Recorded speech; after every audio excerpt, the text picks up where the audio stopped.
साथ छोड़ के तू गइल हो है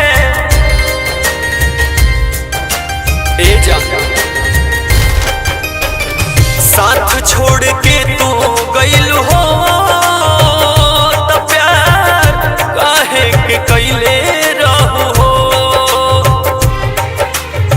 साथ छोड़ के तू गइल हो त प्यार काहे के कइले रहू हो। प्यार काहे कइले रहू सपना देखैले रहू। प्यार काहे कइले रहू सपना देखैले रहू।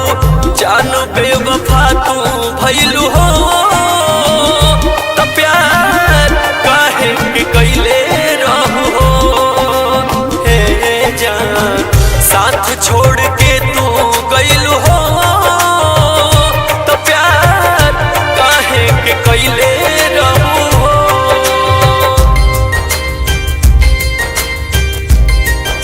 अब आप देख सकते हैं आपका आइडोर मिल गया है।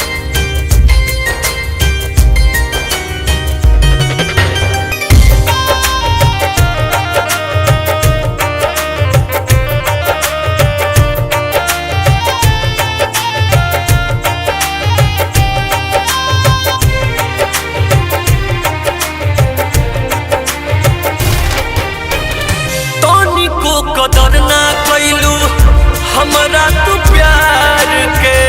कइलू गरीब के तू मड़ई उजार के।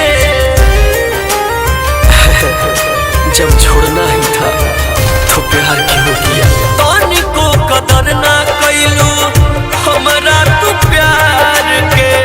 गइलू गरीब के तू मड़ई उजार के।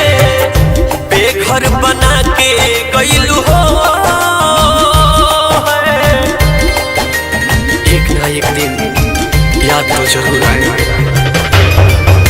बेघर बना के गइलू हो तो प्यार काहे के कइले रहू हो।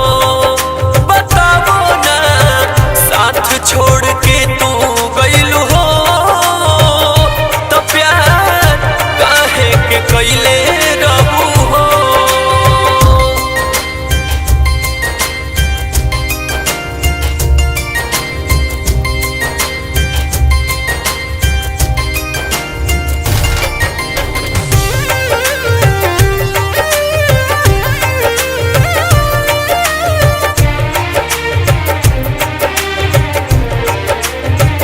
गलती कवन हो गइल का रहे कसूर हो।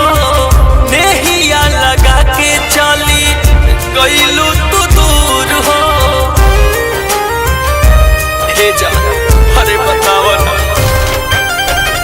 गलती कवन हो गइल का रहे कसूर हो। नेहिया लगा के चली गइलू तू दूर हो। दुश्मन तू दिल के भइलू हो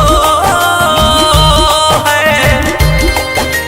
अब तो तेरी परछाई से भी डर लगने लगा है। दुश्मन तू